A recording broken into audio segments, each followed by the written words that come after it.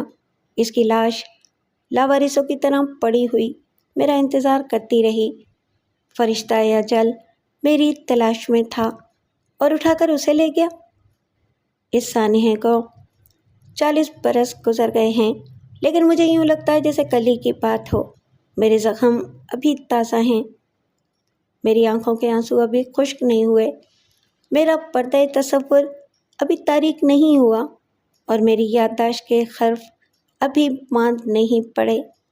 معلوم نہیں کب میرے آنسو خشک ہوں گے، کب میرے زخم بھریں گے، کب میرا پردہ تصور تاریک ہوگا اور معلوم نہیں کب میری یادداشت کی کتاب بند ہوگی۔ کاش مرنے سے پہلے ایسا ہو جائے تاکہ میں سکون سے مر سکوں۔ کیا میرا خدا مجھے سکون سے مرنے بھی نہیں دے گا؟